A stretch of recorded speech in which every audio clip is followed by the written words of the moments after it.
Jeff Discher here, and you're in for a real treat today on There's a Difference. Let's go see what we have today.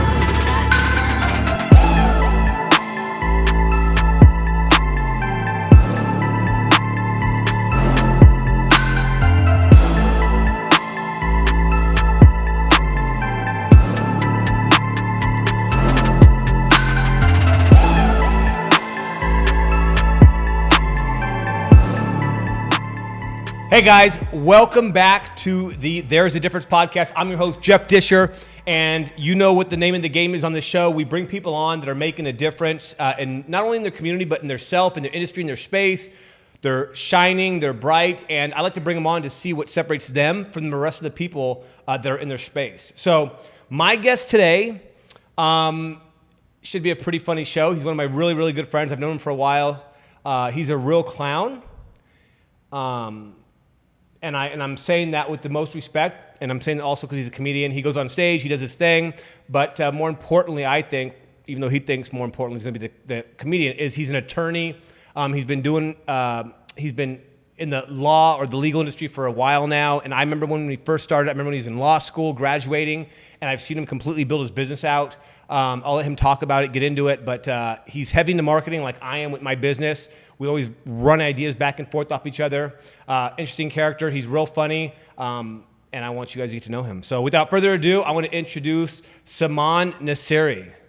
Hey, what's up? Okay, see? This is what I was telling you guys. This is what we're going to deal with. I had to fight with him because he was going to bring he was going to wear a green or a yellow suit or some shit. You said be as serious as possible. And this is your serious as possible.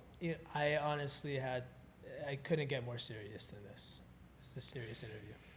So I feel like this is like in between two ferns is what I feel like this is going to be more of. So you guys, there's no fern. And there's a snake plant. So I'm gonna remember this. There's a snake plant. So it's a nice plant there.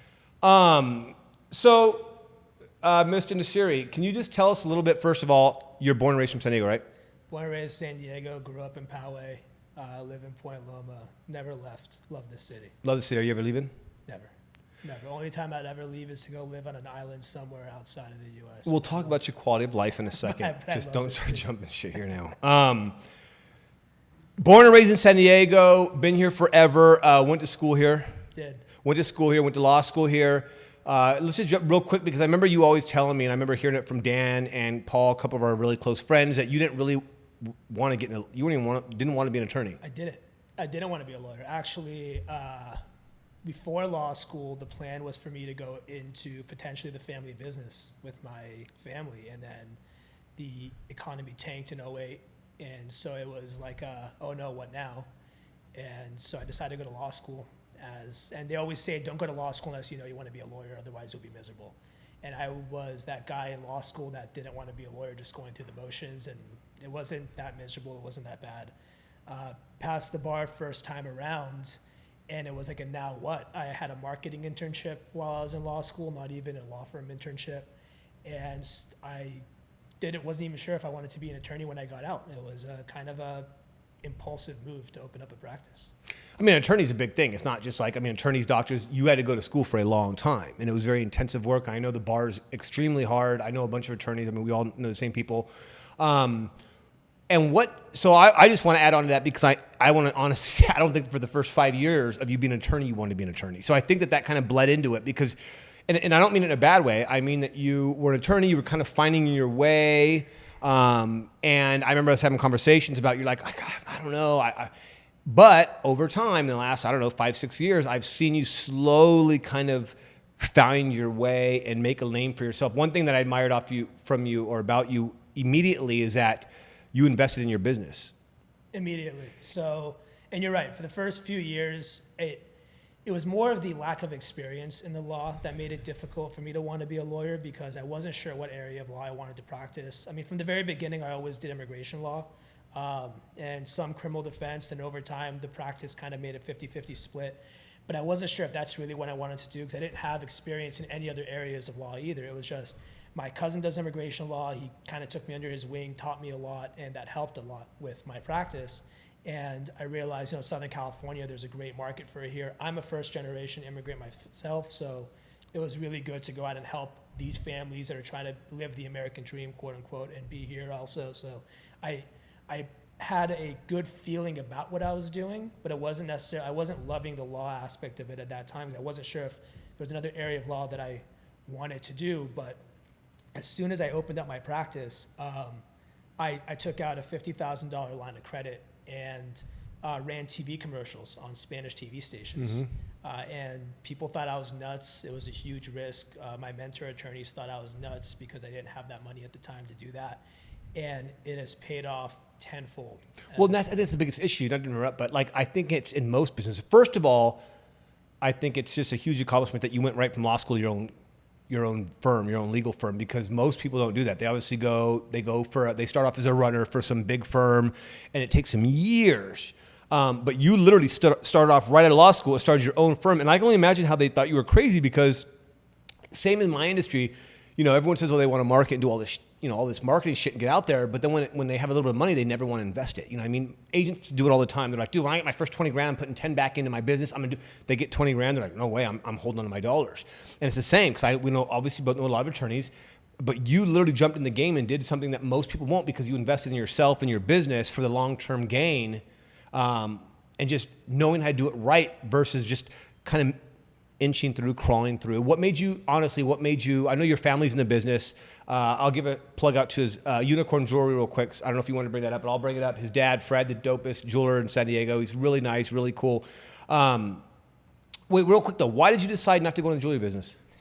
It was the crash. It was the economy crash in '08. And when I graduated law school in 2011, the economy was just starting to make its way back, but it still wasn't where it needed to be.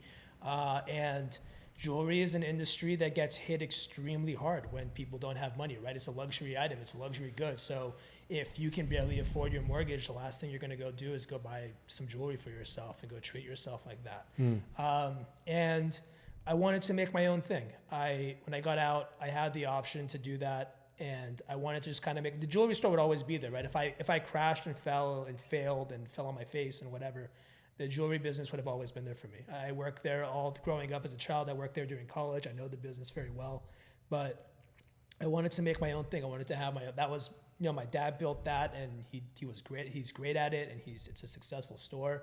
But I wanted to do my own thing and build my own thing here. And it's literally, that's what's crazy though. It's like the opposite of what most people think. Because most people think if you would have ran your dad's footsteps and just took over the store, it was like, oh yeah, Saman just took over the store. He was given to him. But you didn't. You did like the opposite route and like went and got your doctorate basically in law, and started your own, completely the opposite of what most people could have done. You were literally given the golden ticket to start your own business with your dad. And 100%. I could have had my own store if I wanted, open up my own store. It was just, I didn't want it. I wanted my own thing. I even went into an area of law where the contacts that we have as a family and as a child, like they can't really help me, right? I didn't grow up knowing, I grew up in Poway. I didn't grow up knowing criminals or anything like that. And yeah. I grew up in suburbia Poway. I went into an area of law, an area of practice. I didn't go into corporate law or real estate law or civil litigation like that, where, our family friends and my dad's customers and people like that can really use my services. I went into something where it's literally, I'm building it from the ground up with my own clientele, my own people. And it has taken a while for it to pay off, but it has, and I'm happy with it. Nice. Let's go back real quick. 'Cause I wanted to just get that out of the way with that. But the marketing, because I know your dad's all into marketing. So this is, I think, one of the differences, and I want to get this out to business owners, because I think it's one of the, when people start their own business, if they do decide to go that route, whatever industry it may be, I think that putting money, they're so scared to put money back into their business. They do the bare minimals, and they wonder why they're not getting results. I think one of the main differences with you, and I rarely see it, I'm one of the people that do it. I'm into marketing. Everyone, if you guys see me, you guys know I'm into marketing. I invest a lot of money back into my business, into marketing, into promo, into all that. What made you do it from day one, though? I think that's the difference, because I know that realtor, any other industry won't open their business and take out a line to basically go out and market their business to invest back in themselves. Do you think that was that internal, or was that something you probably took from your dad's business, or what he was doing, or what made you do that? I definitely learned it from him. Big risk, big reward type mentality, right? Because my mentality was, I talked to a lot of older lawyers who said, yeah, it takes you 5 to 10 years to build this word of mouth client base. You know, don't put any money in marketing. Don't do this. Just start taking one client at a time. Don't get an office space. Don't hire anybody. You know, just kind of work from home and kind of build yourself up slowly but slowly. And I didn't have the patience for that. I'm a 0 to 100 person. So I don't have the patience to take my time like that, which I, you know, maybe should in some aspects of my life, but that's not the way I think. So I thought in my head, like, all right, if this works and I put into these TV commercials and I put into this online marketing and I'm barely making any money every month, I'm making just enough to kind of live, but I'm putting all the money back into my business. You know, within years, the word of mouth business was huge because I was running such a high volume firm with those commercials. I was seeing so many people, even people I couldn't help, I was still doing free consultations for them because in my mentality was, if someone is coming to me for a consultation, and I do free consultations, if someone's coming to me for a consultation, that means they don't know a lawyer. So even if I can't help them at that moment, now they know me as an attorney, and I was honest with them and told them I couldn't help them, whatever the reasons were. And those people have sent me some of my best cases over the years. So to me, it was trying to get in front of as many people as I possibly can, as fast as I possibly can to help build my practice. And I watched my dad do it. And, you know, people always think he's crazy because he puts a ton of money and a ton of effort into marketing, and he's, you know, 40 years into his business and he still does that. And I think it's a matter of how you spend your money and being smart about it in the right avenues and using the right marketing tools. And not everything works out. I'll be the first to say I've put money into certain things that haven't worked either. And, you know, and people are afraid. You're right. People are absolutely afraid to lose 10,000, 20,000, 30,000 because they're afraid of what if it doesn't work. And they go into it with that mentality. I've gone into every marketing scheme that I've ever used, however much money I put into it, with the mentality of this is going to work, this is going to be incredible. And then if it doesn't work, it doesn't work, right? I give everything a 6-month trial to see if it's going to work or not. And if it doesn't, it doesn't. But mentally in my head, I'm prepared to lose that money if it doesn't work. Well, I'm excited because I feel like I love that right there, the fact that everybody was telling you don't do it, don't do it, don't do it. Everyone was going left and you went right. And I feel like that was like the different, you know, that's what happened to me with my real estate. You know what I mean? Like everyone was going left and stayed at Compass, and nothing bad against them, and I went right and it paid off dividends. And I think that, and I watched you put all that money, but I liked it. I'm like, I like it. I remember hoodies, your office was stacked with marketing materials and nobody else is doing that, you know? And it's funny because I was doing it, I got it. I'm like, oh, Saman's getting it. And everyone's like, and most people still won't do it. I mean, we both know a lot of attorneys. I mean, we know, obviously, bad folks, and they do a lot of promo and a lot of advertising, but there's not a lot of people out there that do it. No. And you've done radio, we're going to get this, radio, commercials, everything, which I'll segue into the news. Yeah. So for you guys, if you've seen him before, Saman here is on a bunch of news. It seems like he's on every day. How did you get involved in that? We know you're an attorney, you have a successful business that we'll talk about a little bit later, but how did you get into that space and being on the news like every day? So, and I have to say this, and this we can touch on this later, but I'm very lucky to have like a very good mentor attorney. I have mentors, but one of my mentor attorneys I share office space with, and his name is Brian Watkins, and he's on the news quite a bit. And the news networks were in our office on a regular basis, and I would meet these guys. I'd meet, you know, the anchors and the cameramen and all that stuff coming in, and they knew I did immigration law. And it started off kind of a snowball effect where they needed an immigration story for something, and they called me saying, hey, can we come to your office? We already know who you are, and start interviewing you. And then I got connected with somebody else who basically connected me with a bunch of producers and still connects me with a bunch of producers on a regular basis. So every time any network, local or national, needs like an immigration correspondent or a legal correspondent, I'm somebody that they call and ask, hey, do you want this story? Can you come in at this time and do this interview? And I've really enjoyed it. I don't know if it's something that necessarily drives immediate business to a firm necessarily. Like, I don't think people see me on the news and they call me like, hey, I want to hire that guy right now. But I think, you know, as far as being able to know what you're talking about and know your industry very well enough that people want to bring you on to talk about it, I think that's a big deal, and I really like it. Well, it gives you credibility. Yeah. And I used to tell people about like billboards and stuff, or when I was doing my ESPN radio show and on the commercials and all that, everyone's like, oh, did you get a lot of business from it? I'm like, it's not necessarily that people call you like, hey, I saw you on TV, sell my house. It's it's a combination of, okay, they've made it hurt your name, see your, and also they see you on TV. It was more, for me, it was more like friends and family that may have used me before, but didn't know, like, okay, we know. And then all of a sudden they see you on TV or they see you on a billboard, and it locks the credibility. And they're like, oh my God, call my buddy, he's on TV, you know? And I feel like that, so that's how you think it worked for you as well. Yeah. More like an indirect. Absolutely. You know, it's, because it does work with, it does help with credibility, right? Because someone Googles you, right? Everyone Googles everybody, right? They want to look you up, they want to see who you are, and they're going to be taken to your social media pages, they're going to be taken to your website, they're going to be taken to review pages, and you know, if someone Googles my name right now, the first 2-3 pages of Google is me doing different news interviews at different times throughout the years, not just all concentrated like 1 month or anything like that. So it does help with credibility, I think. And to me, that to me is organic marketing versus putting thousands and thousands of dollars into SEO and trying to compete to be on the first page of Google when you're competing with big businesses like Yelp and Avo and FindLaw, where I don't have those deep pockets. I'm not going to try to compete with those guys to be on the first page like that. So, you know, why not just build my credibility instead? And that's the direction that I went with. Nice. And you started, what is your main area of focus right now in law? So my main area of focus is immigration and criminal defense. Like that, Okay. Those are the 2 areas that I practice in. Like I said, I started my practice out in immigration, and then there unfortunately is a lot of overlap. I started getting criminal cases out of that too. And, you know, I picked up a very large criminal case early on in my practice, about 2 years in, that I won, successful. Charges were dismissed on an attempted murder case, and I really liked it. I liked that feeling of being in the courtroom. I had fun with it, and I went from there and started getting more criminal business, and that is my business, is immigration and criminal defense. I realized there is still a need in San Diego for criminal defense attorneys who know the immigration side of the law and know immigration consequences, and there is a need for immigration attorneys that know the criminal side of the law and how criminal cases can impact immigration cases, and I'm one of the few attorneys in San Diego that do both. Nice. What do you think your business, like, I know you like what you're doing now. Where do you see yourself in 5 years? Are you still going to continue doing this, or? Yeah, I'm still going to continue doing this. You know, we talked about earlier about the marketing and the volume and everything. I purposefully don't run the same volume as I used to run because I was doing a lot of volume and I was getting very burnt out. I like being a one-man show.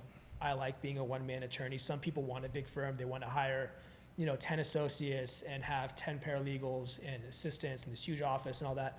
And to me, that's to each their own. I think it depends on the type of practice you run and the type of law that you're doing. For me, I like being a one-man show. I like being on my schedule. I like that I know my clients on a first-name basis. They have my cell phone number. I like that quality of practice. And where I see myself in 5 years is heading more that direction with higher-end clients, high-quality cases, and a good word-of-mouth business where I'm catering to this small community of people who need my needs, who need my services. And that's where I see myself really in 5 years. I don't have goals of being a big firm. I don't want that. That's not what I want. Well, I think I love the strategy because you start off taking everything, just like in any business, you got to start off taking whatever you can get. But now you're slowly over time refining your clientele, you're refining your reputation, you're refining your area of business, which allows you. But it's hard to do that day one. I mean, and then this is to everybody out there that's starting a business. It's like I keep relating it to real estate because I want people to get a different aspect and different angle on it. But same in there. It's like people start off and they go, oh, day one, they want to go sell homes in La Jolla. Yeah. And it's like, I get the ambition. I appreciate it. But you've got to build. You've got to get some experience under your belt. You've got to get everything down. And eventually you'll start working that. I tell them often I don't want to take anything away from them. But it'd be like, oh, if you sat around saying, hey, I'm just going to wait for $20 million clients all day, like especially starting off, I think it's a building process into that, and which turns into lifestyle, which we'll get into in a second. But what is one, if you had to give, I don't want to just say attorneys, but if you had to give one person that's going to start their own business, any space, what is one, based off you starting your business, becoming very successful, what is one maybe tip you'd give to anyone starting a business? That no matter what industry you're in, I mean, I can only speak from the legal industry, but personally, I do believe this is true for all industries, that you're going to spend the first 2 years at the same time as you're learning your industry, you're going to be learning the business. And learning the business is more important than learning the industry for the first couple of years, because once you learn the business, that's going to just carry over, just keep going over and over as you run your business. You'll always be able to learn the industry. And you can learn the industry as you get clients and as that happens, but you need to learn the business, because I see so many attorneys struggle and fail because they never took the time to learn the business. They worked for big firms and they saw big firms making a ton of money, so they thought they could go out on their own and open up their own practices. And they don't realize how hard it is. They don't realize how hard it is to sign up clients, how competitive it is, how to find clients. They try to read books and watch videos, and it's all in practice. And I truly spent the first 2 to 3 years learning just the business, just how to run the business. And I would learn the law based on the clients I was getting. I'd learn how to do cases just out of experience. It just comes with experience. It just comes with, putting your feet down to the ground and actually doing the work. That's how you learn. But in the meantime, learn the business. Thank you. Look, I agree. I agree with everything you said. For any business, even in real estate, I teach the same principles. I'm like, everyone wants to jump steps, and everyone wants to, but it's funny, once you get to a certain level and you look back, you're like, no. There's certain things you got to do. Even if you look back with the experience you have now, you can still look back and be like, even if I knew what I knew now, I'd still have to go through the same process. Exactly. All right, we're going to kind of shift the conversation a little bit. So, most people that I've noticed also trending, when they're good at one thing, they're typically good at most things or a lot of things. I know that, not to brag about myself, but I feel like that because I take the same mindset into each thing I do. So I know that you, obviously you're a very good attorney, but we're going to switch this over into the comic space. So for you guys don't know, Saman out of nowhere just ends up telling us, all his close friends, we're on a group text, that he's getting into comedy. I don't know how to even say to comedy. He wants to be a comedian. And so we're all like, whatever, Saman, you're kind of funny, but you're not funny like that. We didn't know. Everyone's kind of making fun of him for a while. And then all of a sudden, we all go to his show one day, 6 months ago or some shit. And Saman was like the funniest dude out of everybody there. And I was dying. I was crying. Because Saman's a funny cat, but I didn't know him on like telling jokes. I'm like, there's no way. And we were dying. We had probably 25 people there supporting you. But I saw Saman for the first time up at a comedy show in Claremont, and he crushed it. So it's not just you got into it, you're like, I'm going to dabble. You're actually very good. How did you get into that? It was super random. One day I just decided to start writing jokes. This was about, I did that first show you were talking about just now. I think I did that. That was November, December, something like that. Okay, 7-8 months ago. Yep. Yeah. And about a year prior to that, I just started writing. And I didn't really tell anybody I was writing. I didn't tell anybody I was writing jokes.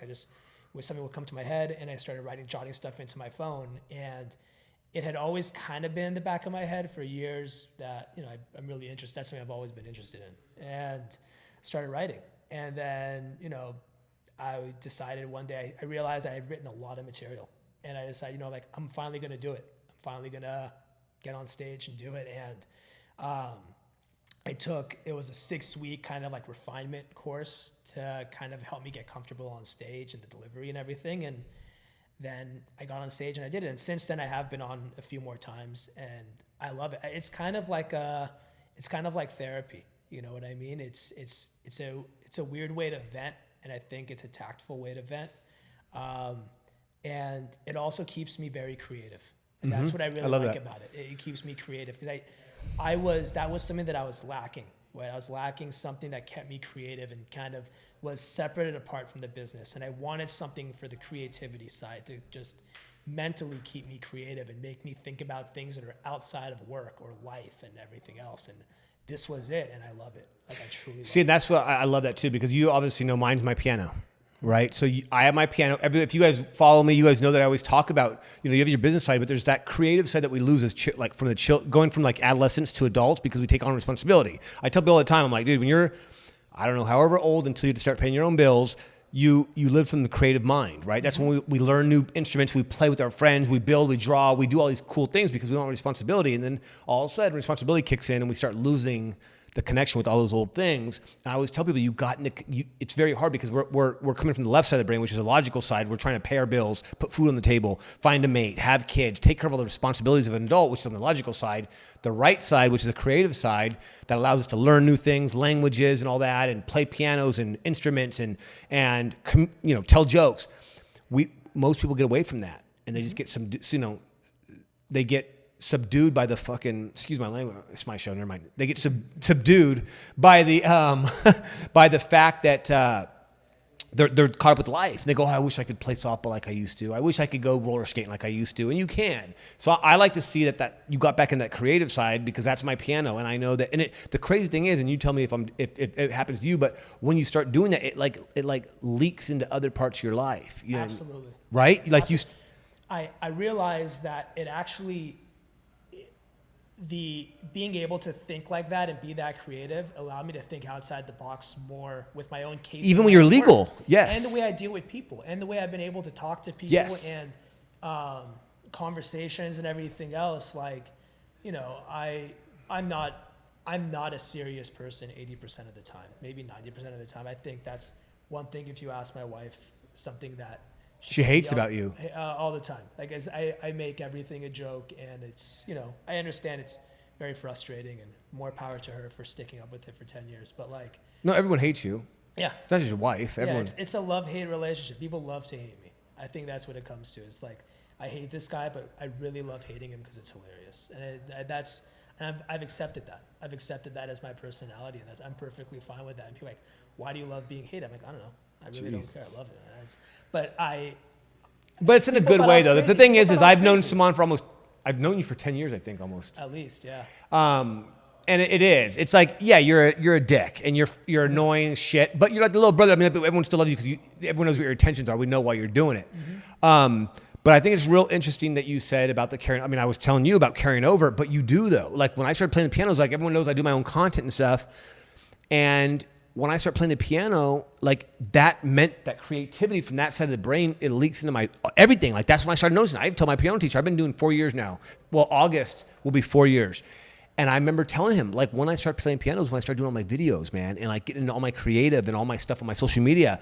And I'm telling him, I'm like, the more I play and the more creative that it kicks in, the better I do on my content. Mm-hmm. So, no, I love it. What's your goals for the comedy thing? I think that's one thing I love about it, is that I don't have goals for it. And what happens all of a sudden? They're like, hey, dude, you got picked up. You're going to go on tour. Would you go on tour? I think I would. I think I would just do it for the experience, man. Like, I don't think I'll ever get there. I don't think that's not like the direction that I'm heading with it. I do it just for fun at local stuff here in San Diego, but I don't. It's really nice to have something in your life that is goal free, that is completely open ended, where there's no end to it. You know what I mean? It's not. There's no pressure. There's right, no. Yeah. I'm not doing it for. There's no monetary gain in it. There's no publicity gain in it. I don't even have jokes about me being a lawyer. Like, I don't even talk about my profession on stage. You know what I mean? It's a matter of just having something that is completely detached from your day-to-day normal life that allows you to shut down. Mm-hmm. And like, I think it's very important to have that for mental health. But there's a difference, though. It's not, when you say that, though, and I want to be clear to the audience, it's not having something to, like, we're not talking about going and watching TV. No. We're talking about something that makes your brain work, but it's it's fun. It's like you get flow state. You're allowed to get into flow state. Yeah. And you don't feel like you're working, and time flies. And because I know when you go up to a comedian, that time, well, I don't know. I was going to say, that's kind of, it flies though, right? Well, it flies as long as people are laughing, because I've definitely done a couple like open mics and different stuff where I've told some jokes and you don't get. I was going to ask, what happens? It's part of it, right? It's part of it. Not everything. I'm a big believer that everyone isn't for everyone, so my humor might not be for everybody, right? So I can tell when people aren't laughing, and like those few seconds where people don't laugh are very long seconds. Right? Oh my! But to me, the biggest challenge is I actually really enjoy that challenge of getting to the next joke and seeing if they'll laugh at the next one. The recovery is huge. And part of it is this, man. When I was a younger attorney and I'd go to court, I used to have the butterflies in my stomach going to court. I was nervous, and that adrenaline, nervousness, butterfly feeling had a lot to do with my drive when I was younger. And I started noticing that I wasn't having that feeling anymore because I was getting comfortable, which is a good thing, right? You want to be comfortable with what you do. You want to be comfortable in the courtroom. You want to be comfortable talking to clients. You want to be comfortable with all that. And the comedy thing brought those butterflies back. The comedy thing brought those nerves back. It brought that adrenaline back. And I realized I just love that feeling.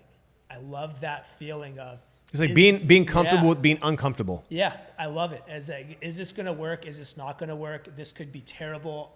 I don't know how this is going to play out, because you really don't know, right? I don't know how the audience is going to react to me. I'm just going to go up there and wing it and hope for the best. And it works. And then when it does work, it works, and it feels so good. Dude, I bet, and that's one, just so you guys know, everyone knows how much I read and I study successful people. And it's one of the trending traits I see, which is being uncomfortable, being comfortable with being uncomfortable. Like, you hear a lot of these big names, they go, oh, you just gotta get uncomfortable. The minute you, Grant Cardone, Ed Milet, they all say it. They're like, the minute you start getting comfortable, and I don't mean the comfortable you're talking about, comfortable being comfortable. I mean comfortable being lazy and comfortable, like warm, snuggly, fed. And they say that comfortable will kill you. So there's a, I think it's Tom Bilyeu says, you need to learn to be comfortable with being uncomfortable. And that's why the whole cold shower thing and all, and I get it now. Like, I get it, because the more you do it, the more it becomes normal to you. And then you realize you could do it with any part of your life. You literally could do it with any part of your life, and realize that uncomfortable feeling is something, means you're gonna grow. It means you're gonna learn something. And you're like, ooh, it's almost like a challenge, because you're like, I feel uncomfortable right now and this sucks. I want to the point where I can get up here and just start talking to people and doing my thing, and it doesn't bug me a minute. And then you start it, maybe it goes from a small crowd to a big crowd, or whatever that the advancement is in that situation. But so that's no goals for that. You're just gonna keep doing your community. Just gonna keep doing. I mean, look, it's a hobby. Like, I don't have anything set. It's just I write as things come to me. Right? I'll be in the shower and like something will come to me, and I'll grab my phone real quick and type it into the notes, because I'll be like, oh, this could be funny later. Or, I'll be driving. Do you ever see situations? Because you and I have talked about before where some of the most famous comedians, it's hard for them to tell jokes because they can't live normal life. Do you ever do that when, like, you and your wife, or you and friends or family by yourself, you see situations and you make a joke out of it? Yeah, absolutely. Because I think, like, if you laugh, you see something, you're like, oh my God, you're cracking up. You're like, I'm gonna make that joke. And I think that's a big part of it, is being able to how to transfer that to a joke to be on stage. Because unfortunately, I've seen people go on stage and try to turn like memes or like YouTube video type things they've seen into jokes on stage, and it's terrible. It's almost like one of those you had to be there things. Oh, it's so I know. I bet, dude. And part of it is the ability to do storytelling when you're up there, right? And making it storytelling with like an edge, and make it funny, and make people feel like they don't need to be there to actually be able to enjoy it. Mm-hmm.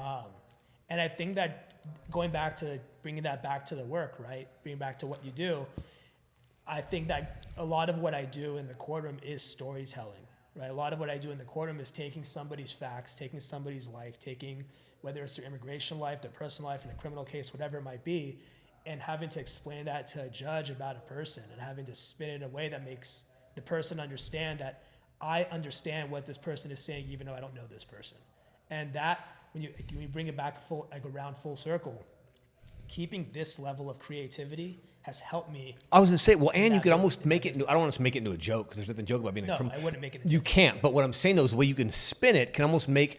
You can learn how to make it not funny, but more like shed light on it, to where it's not as even thing. If you know what I mean, you connect with people on a different level and almost make them laugh about it. But like, look, you're on it. You look at this guy. Like I could see where it could transfer over. No, and you'll have to be careful, because there's been a few moments where I've been in the courtroom where I bite my tongue, where I know what I'm about to say is a really smart ass comment, and I don't say it because I know what would happen to me if I did. But it allows you, but what helps is I start there, and I'm like, all right, how do I bring that down like 50% to not be a smart ass and like get my point across, and like that. I do that too. I do that too. Yeah. Whenever I'm hearing people talk, there's something I want to say that I know. First of all, I know it'll make everyone crack up, but it's going to hurt someone's feeling. It's going to be bad. So I don't say it, but I know that if I did, it would be so funny. And I just bite my tongue, like, oh my God, this would crush right now. But I don't say it. No, and I can do that so many times. Because like one thing I do love to do, I love talking shit to people. I love it. And like, oh, I know. You know that. I mean, all of our friends know that. Everybody knows that. Like, I'll just talk shit to you to your face. I don't care.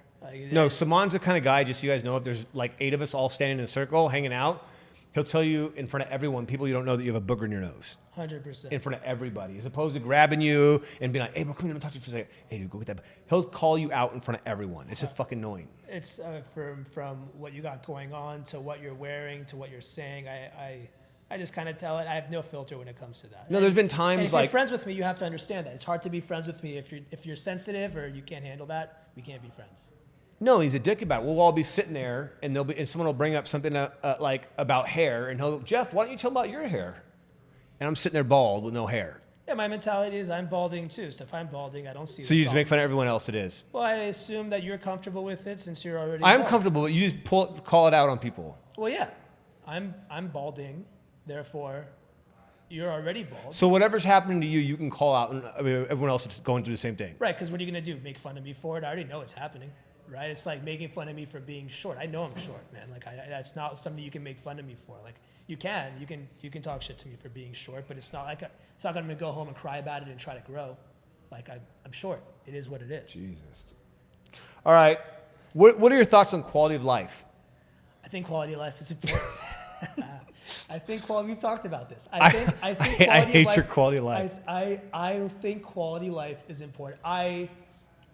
And we won't get into it, but I personally have been through things in the last few years that have shifted my perspective on quality of life. And I think it was just coronavirus lockdown because you. No, there was other things personal that happened, but the quality of life thing for me was I wanted to be present. I was in my business a lot, and I wanted to be present. I was working 6-7 days a week. I'd go into the office on the weekends. I was working until like 7-8 o'clock at night sometimes.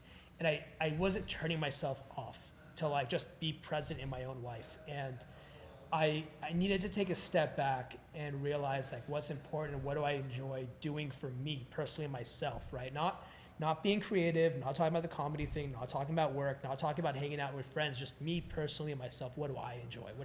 What does Saman enjoy doing? And to me, the quality of life aspect, a lot of people don't know this about. Before I went to college, something I wanted to do was possibly go to culinary school instead. And I chose to go to college instead of culinary school. Like I like cooking. I think it's therapeutic. I love traveling. Like to me, quality of life is just, when I say turn off, I mean legitimately turn yourself off and do things that are really just for you and be with the people you love and kind of go through life, experience things that are not made for the public. Like, you know me very well, my social media persona. I share very little about my private life and my personal life on social media. Very, very little. Because my opinion has always been, and I know a lot of people don't share this, my opinion has always been that if I'm experiencing something, I'm experiencing it with the people that I want to experience it with anyway, so I really don't care about sharing it with everybody else. And so my personal quality of life aspect, like, I believe that it's very important to take that time for yourself and to do things with the people you love and do things on your own that will just inevitably make you happier. And it's almost like a motivating factor for work too, right? Because my mentality is like, all right, I know this is miserable to go through right now. I need to get this all done. I need to get X, Y, Z done. It's going to be a really long few weeks. I need to get it done. But the light at the end of the tunnel is I have, a 4-day trip planned to disappear to for 4 days. And no one's going to know what I'm doing, where I'm at, what's going on. It's just, I'm just disappearing. And I love that, it's I'm going to shut down this weekend and no one's going to know what I'm doing this weekend because I got a lot done this week and this is what it is. And to me, it's a goal motivated quality of life. I don't just turn off and just close all my files and stop calling people, whatever. To me, it's got everything done that I needed to get done. So I've earned this. And as soon as you tell yourself and you learn them, you have the mentality that I earned this and how you earn this. And I'm not saying like, you can't justify, like, oh, I did one deal this month, therefore I've earned this. Like I'm saying I know what you mean. Yeah. It's just work, you put in the night, you grind, grind. If I want to go to a nice restaurant, if I want to go to a really nice restaurant and treat myself to a very good meal, you know me just as well as anybody that I like nice things. I like good food. I like nice restaurants. I like nice hotels. I went and stayed in a hut above the water in Bora Bora for 10 days. That's not a very feasible trip for a lot of people. I like these things. I enjoy these things. Like, these are, if I'm I going think to take anyone the would time, enjoy a fucking hut, Bora Bora. But my thing is this: because in order for me to justify the things that I like to do and these things, I have to work very hard to get there. So, and that's a big deal. You have to earn it. You can't just take it. You can't.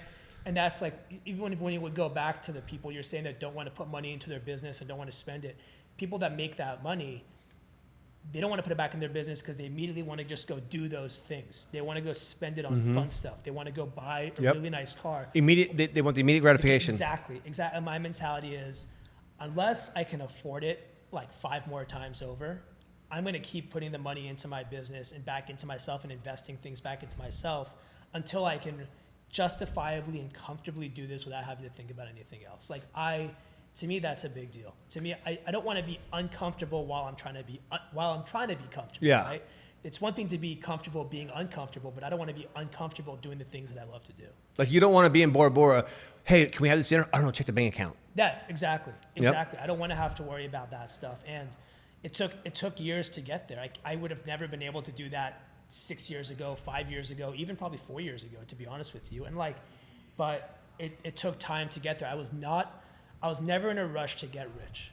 I can truly say I learned that from watching my family and my family business as a kid. Like I was born a few years after my dad started his store, and I watched it gradually become more and more successful over time. Like, I'm not ashamed to say that I grew up, in a do well family. Like my parents I never had to want for anything as I got older in life. Like, and I was very lucky and very blessed to have those opportunities. And I think to an extent it's made my life easier today. It made it easier in order to be successful, to be surrounded by that and be surrounded by people like that too. I think that's important. I think that's something that a lot of people don't have in their life. And I think it's a matter of how you use it. Some people, have that and they don't take any advantage of it and they just brush it off and think they're just going to be able to live off of it and be successful because their family was successful, and that's the mentality they have. And some people take it and they learn from it and they apply it to their own lives and they become successful because they've watched other people be successful. Mm-hmm. And I think that's really important. I think that to me adds to your quality of life, is that gratification that I myself, I am successful. And yes, I had help along the way, and I don't think there's anything embarrassing to admit you had help along the way. I think it's a matter of what you do with that help and how you use it. But I think to me, that's the gratification. That's to the quality of life thing. My life, I enjoy what I do because I'm successful because of what I've done in my life. And I enjoy it. I really, that to me is a big deal. I want to just touch because you said something that's very impactful and very, like me, I'll tell you right now is one of the times where with this whole COVID thing, I've been locked down. The way I have my team set up, we go to Cabo every 3 months. I truly believe in, you hit your goals, you guys work your asses off. It may be 12-hour days for the next 3 months, but if you hit your goals and everything, we go to Cabo. And when we go to Cabo, it's phones in the safe. It's everyone just relax. You drink, you cry, you eat, you do whatever you want. You just, anything, gluttony, over everything you do life. And then I tell the people, because I haven't been there for 9 months to Cabo. And I feel that, I feel what you're talking about. You start getting that frustration. You kind of don't want to, you've worked so much that you're like, you almost start like you don't want to go, because you need something. You need that reward for all the hard work. And I've been telling Max and everything, I'm like, I can't wait till this band's lifted, because there's 4 people on the team that have all hit their goals. And I need to get away, because what happens, I was thinking about when you were talking about it, when you go vacation for 2 weeks and you come back, how motivated are you to work?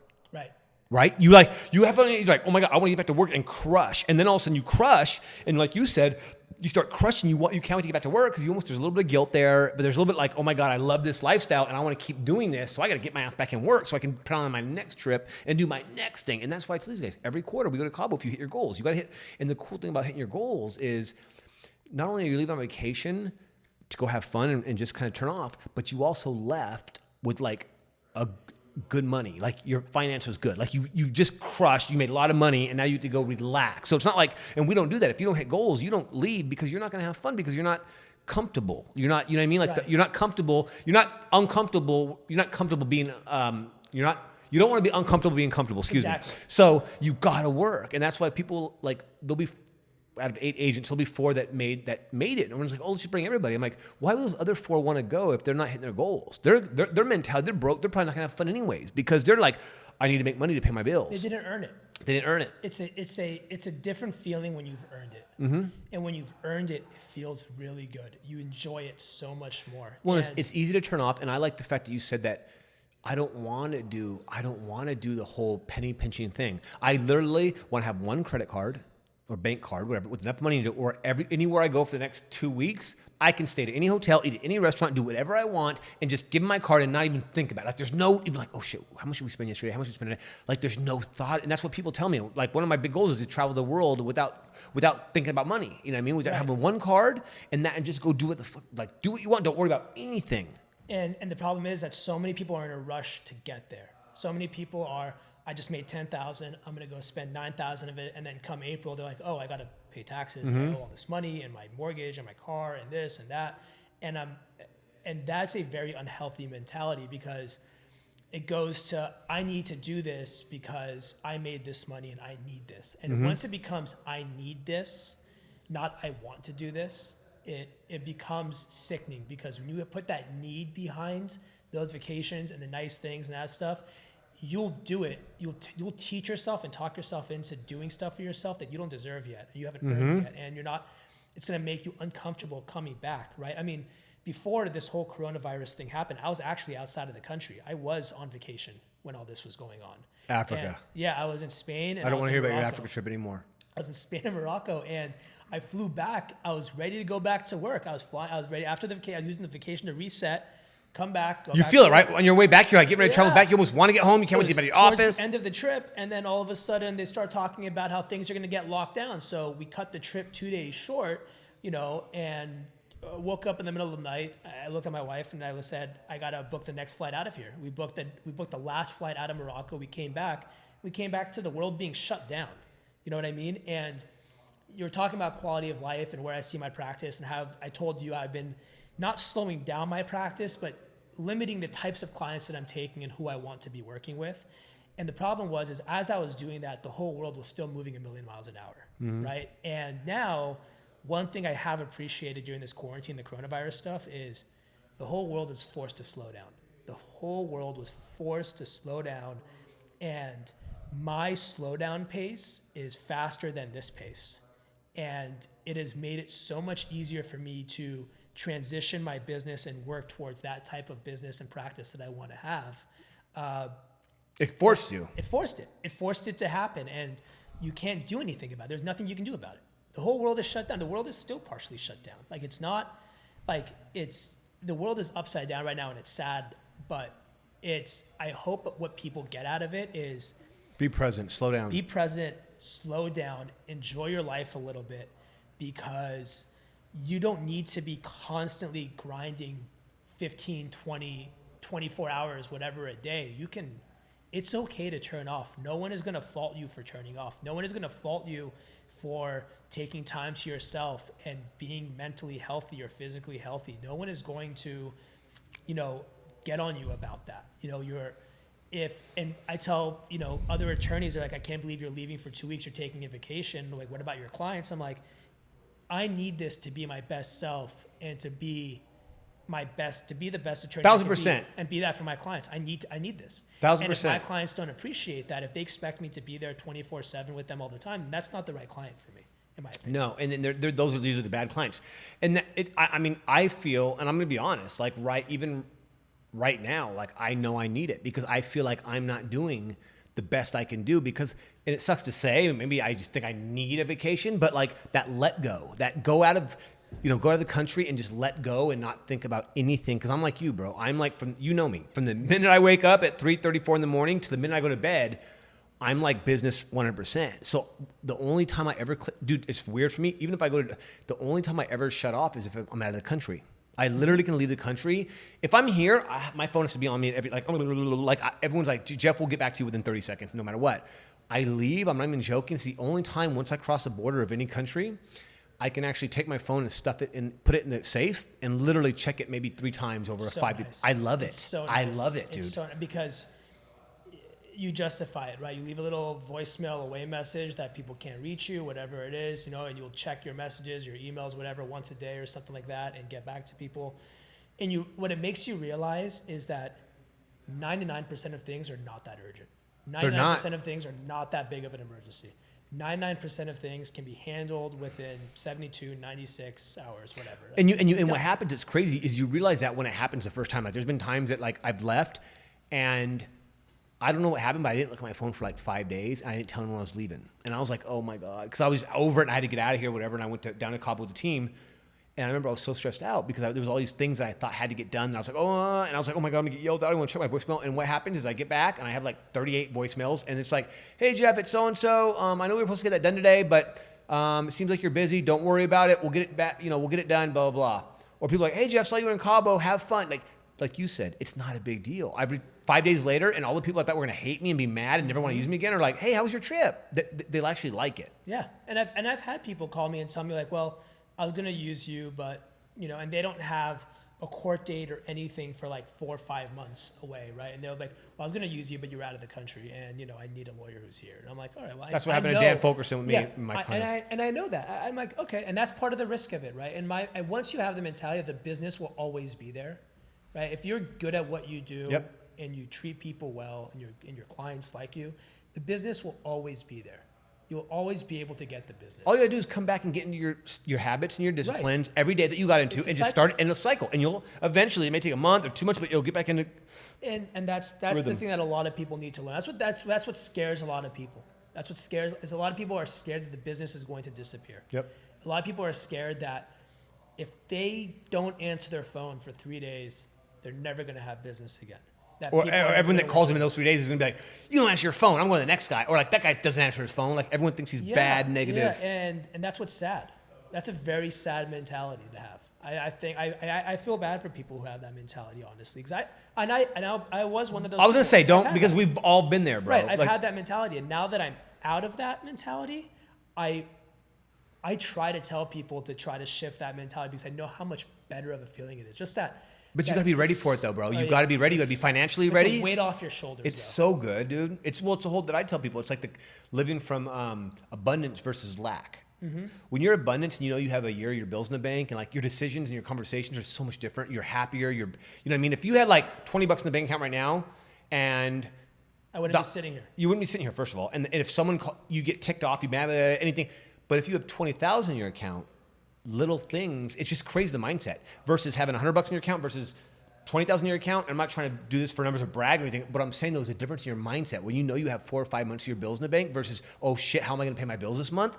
The mindset, the way you respond to people. If I called and was fucking with you and joking with you and you had 20 grand, you'd laugh at me and go, shut the fuck up, bro. What are we doing later? If I called you and you had $100 and I made another joke, you'd be like, Jeff, are you fucking kidding me, dude? Don't bother me with this fucking bullshit. You'd hang up on me. And I've been there. Yep. I've been there. The first few years that I started my practice, it was very lean. It was very, very lean for me. I was overextended on credit cards. I had that line of credit that I needed to pay off. I was putting more and more money into the marketing because I was just trying to build my client base as big as humanly possible because my mentality was if I build a huge client base now, in 5 years, if I do good work for these people, the word of mouth business from these people is going to roll over and then I'll start being able to catch up financially. But for those first few years, you're absolutely right. I was irritated all the time. And I think that also played into a lot of I'm not sure if this is what I want to do for a living because... You had that conversation, me and you for like 2 years. Yeah, because I wasn't making the money that I thought I was going to be making because I was putting so much back into the business and I wasn't making what I wanted to be making. And I wasn't making not even close to it, to be honest with you. Well, the funny thing is now that if you told this story to someone that's just starting out and they'd be like, you could look back now and go, look, dude, I know you're putting a lot of money. It's going to be stressful, but at the end of the tunnel, it's like I tell my guys, like, do this work. I know it sucks, dude. I know it sucks and it feels like nothing's happening, nothing's working, but at the end of the day, it's going to all work. 100%. And it's sad because I meet these young lawyers, people getting out of law school, people that are just starting their practice, and they have this mentality in their head that as soon as they opened up their own practice, they're going to, make $250,000 their first year. You know what I mean? And they have that level of, they have that mentality. They go into it with that entitlement almost though too. Yeah, and and I'm like, have you ever had a business before? Have you ever owned a business? Do you know how hard it is to make $250,000? Do you know how hard it is? And still pay all your overhead and bills and marketing. Exactly, taxes, overhead, marketing. Live a life like. Do you understand how difficult that is to get that type of clientele? And people don't realize that. People don't, and I watch these people try to go through it and they realize it's not as simple as it is. Mm-hmm. And it takes time. It takes time to build something. You have to be consistent with it. And I learned that it was right around the time that you and I were talking, is this something I want to do? And it was years ago. There's a good year and a half that was my mentality, and then all of a sudden I started noticing that my business was shifting, and the word of mouth business was coming in, just like I thought it would. But I forgot about it, right? Because I was so blinded by being upset by how things were going that I had forgotten that was my goal. And once that started happening, it was a reminder that was actually my goal. Like, oh wow, the word of mouth business is coming in. The word of mouth business is coming in. My practice is growing. Wait a second, I'm not spending any money to get these clients. These are clients that are now coming to me out of referrals and other attorneys and other clients who I've done work for, and I did well for them. So now that started coming in, and once that started happening, it almost was like I kind of gained a new passion for what I do, and I started enjoying what I did. I didn't see what I did as a job. I saw it now as, this is what I was trying to grow. This is what I was trying to do. This is my business. This is my baby. I love that. It's because it's a vision thing, dude. It's like you had a vision of what you probably saw it in your head. People talk about visioning is one of the most powerful things you can do, right? Like that's why they tell kids, like, get creative. Think about the craziest life you could have. And I do that. That's how I have this office. I tell people all the time, that's how I have this office. That's how I'm able to go to Cabo. I'm able to do all these things, is because I visioned it. I envisioned everything was happening. And you envisioned this business setup that would, like, I'll put all this work in, and eventually my phone's just going to ring and people are going to call me and they're going to tell me, hey, Saman, I got your number from so-and-so. They said they were really good. I need help on this. And like you said, though, and I've heard this, I'm telling you, I've heard this trend over a ton of super successful billionaires, millionaires I listen to. They all say the same thing. They're like, you have this vision and then you get lost in the process. And then all of a sudden you wake up one day and that vision is there. It's almost like the law of attraction, right? So you wake up and you're like, you have this vision of what everything's like. I have this vision of this office, like, bought this office. Okay, I'm like, I can see 30 agents here, in and out, talking all the time, working. I could see it, but it hasn't happened yet. And now in this last 8 months, bro, we've had Corona and all this. It's almost like there's been this stagnant, stale, like, I've kind of built my same agents. We've been grinding every day, just a stagnant. But now I start to see, I'm like, oh, here it goes. It's fine. And then you get good at it. And you start getting good at knowing that if I envision this and I do this, it'll happen as long as I keep pushing and go through the steps to make it happen. Exactly. And it's such a good feeling. Such a good feeling. Because once that kicks in, it's almost like you're on autopilot. Well, it's like the way you probably started, like you probably envision yourself on stage, people cracking up at you. You know what I mean? When you're doing I could be on stage and be in that laugh. Like, I can see it. Like, everyone says that. Will Smith says that. He goes, let me tell you something. If I wanted to, I could be the president of the United States. You know what I mean? He goes, because I know that if I put my mind to it, if I truly make that decision, that I'll just start doing whatever it takes, like Arnold Schwarzenegger, like whoever it is. Will Smith's like, dude, I wanted to be a rapper. I became a rapper. I want to be on TV. I did that. I want to become a big movie star. I became that. He's like, so now I'm almost scared to tell myself something, because I know that if I truly believe it, like if I say I want to be the president, and I tell you guys I want to be the president, I'm done. You won't see me for a couple of years. I will be buried in work, and eventually I'll pop back up and I'll be running for president. And I don't know if I'd vote for you. That's why he's not, probably. You. For me? Oh, you'd vote for me. But my point, though, is that whole envisioning thing, dude, that whole envisioning process of you start doing with everything, dude. Like, I know, like, I already see my book being released. I see me with the pile of books, like, signing it. I see all it already happening. And all of a sudden I just start plugging in the steps in between me and that vision. And the visions are ridiculous. Visions are ridiculous. When you have the visions, and the messed up thing is this, man, and it is fucked up, because when you tell your friends, even your close friends, the vision, like the weird, exaggerated visions you have about yourself, they all think you're crazy. Yeah, we did it a month ago when we were all sitting around Paul's. So this is why I'm asking about lifestyle, you guys, because we were all sitting around our buddy Paul's fireplace or fire pit, whatever, and we were talking, and Saman, we were drinking and stuff and hanging out, and Saman stands up and says, I'm going to be living in Bora Bora and traveling the world and only working with clients, the high-end clients, a couple a year and all these, and we all started laughing. And we're like, you've lost your mind. But then after I listened to you, I told you, I said, you know what, Saman, I appreciate that. It's crazy as shit, but I know that if you truly believe that, it'll happen. I just know the ridiculous amount of work that's going to have to take place between point B, where you want to go, and point A, where you're at now. But after I started listening, I said, you know what, Saman, I respect that, and I appreciate it, because I know I know it can happen. I know it can happen. It was a ridiculous life. Like, you were talking about a ridiculous life, and we're all laughing at you. I'm not saying, I'm 33 years old. I'm not saying it's happening at 34 years old, but I'm saying, well, you forgot you didn't mention that to the end of the story, but like at the beginning, you were hyped up, like it almost like you were late for your yacht. It's the vision. That's what I'm saying, though, because you were living it. You were living it so hard that it made everybody else almost uncomfortable, like, stop, shut up, you're lying. But in your mind, you're like, what are you talking about? I'm already living there. I just got to close the gap. Yeah, that's my head. I'm mentally, I've seen myself there. I've already seen myself there. And it could take 10 years, could take 20 I years. tell people, could take divine 25 timing. years. It's divine timing. To me, it's not a matter of how much time it takes. I see myself there. And now that I've seen myself there, you can't unsee it. You can't. And the crazy thing is when you see yourself there, it almost seems impossible when you first see it.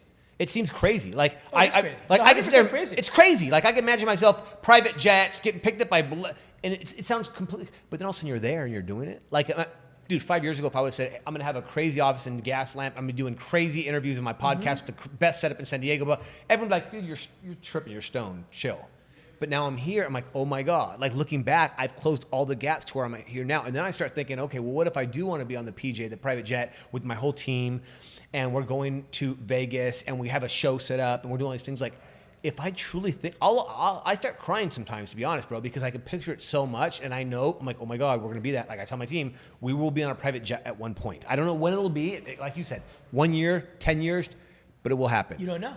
You don't know. You don't know. But you've seen it. You've seen it. All I that know. matters is you've seen it. And once you see it, you're going to keep going back to it. And the problem is every time you go back to it, it grows. It grows like a little bit. It grows, and you get closer to it, though. Yeah. Like you get closer. You start because something happens when you Yeah. see it again. Like you get like a trigger. Like something good happens. You're like, oh. Synchronicities. They're called synchronicities. Like all of a sudden you're like, oh, I want to take my team on a private jet, and all of a sudden you have a meeting with the buddy and he brings a friend, and you're like, oh yeah, I want to take my friends on private jets sometimes, and the guy's like, dude, I actually do that. That's what I do. I do those private jets. Like I can get you a crazy deal. Mm-hmm. We have a deal coming up in 2 weeks. We have a crazy G5 that nobody's using for the weekend of this weekend. We'll give it to you for $1,000. You're like, wait, what the fuck just happened? And then that just plugs in. And you're like, how did I even meet you? Why are you even here? And now I'm going to be on the PJ for a discounted price, taking my team in 1 month to where I want to go. Yeah, and a lot of it has to do with, like you said, meeting those people. And then you start surrounding yourself with people that are living different aspects of that dream,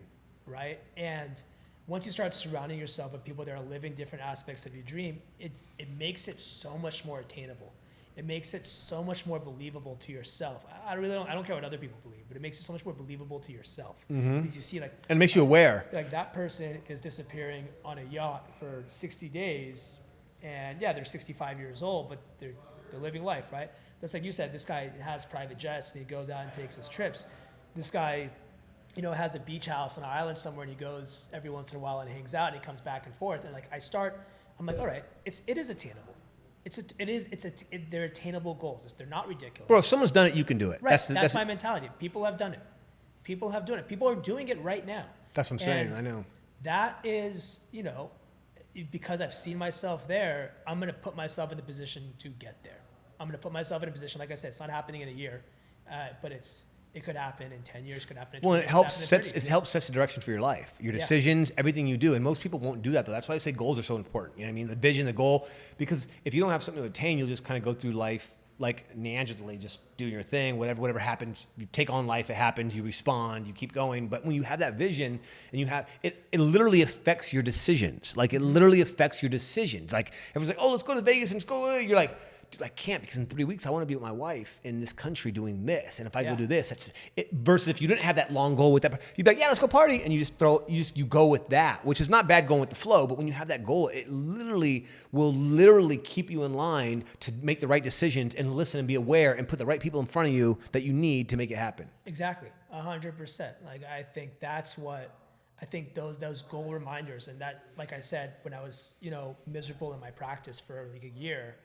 I had lost sight of what the goal was. And once I got the goal reminder, once something triggered the goal reminder, it was like a switch went off in my head. I instantly went from, I hate this, to like, this is phenomenal, I love this. Mm-hmm. And it was the weirdest 180 feeling. But it was something that just triggered that goal reminder. And that's such a big deal, is just, if something bad is happening to you, you have to remember the big picture goal. You have to remember what your big picture goal is. And if that's something bad that's happening to you, is something that it was foreseeable, even if it wasn't foreseeable, but it's not going to hinder you from eventually getting to that goal. If you're still headed that direction, as long as you're still headed that direction, you can't let that bump be a wall. You just have to let it be a bump. And the problem is, and I was guilty of it, I was letting bumps become walls, and I was not seeing the goal at the end. And once I started seeing it again, they turned into bumps again. And once you realize they're just bumps, it was irrelevant. It didn't matter. And I was happy again.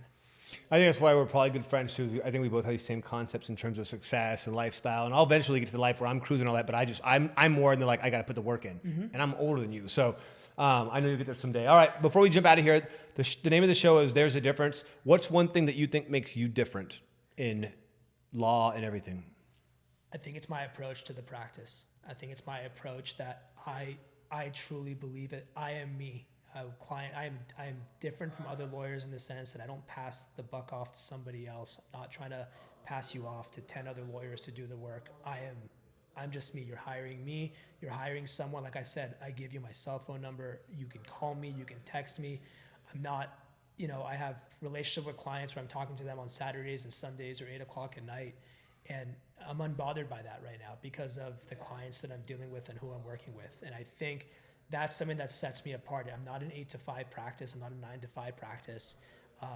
I want to have relationships with the people that I work with because my mentality is, especially in immigration, your cases are going to be going on for years. So we need to have a relationship. Well, and when someone's in that position, I've been in legal situations. You want that person to answer. You're so scared and so whatever that like, it's almost like being in jail without no one answering their phone. It's like you're so scared that you need someone. And I just know, even like the house buying, dude. That's why I told my agents, man, this is not like 9 to 5. And then all of a sudden, because if your clients call you at 8:45 and they're freaking out about some fee that they can't afford, or all of a sudden you have to answer. And because I know that feeling, bro. It's like if you have a toothache, you want the dentist to answer, dude. Like you have to, when you're in a position in immigration and it's a difference between you leaving the country and not leaving the country, or staying in jail versus not staying in jail and getting back to your family.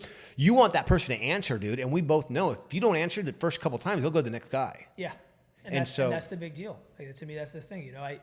9:30 last night, I got a call from somebody because their dad was picked up by ICE, right? And I could have very easily just not answered. It was 9:30 at night. I could just let it go to voicemail and, deal with it in the morning, whatever it is. But I took the call and it worked out. Like to me, it's a matter of if somebody is calling you at that time, it may not be emergency, and if it's not an emergency, so what? But it's important to them, right? It's important to them, and so it's something you could have dealt with the next morning, or whatever it is, it ate up 2 minutes of your time, 4 minutes of your time, 10 max, right? Big picture, who cares? That's why I like having the personal connections with the people that I work with.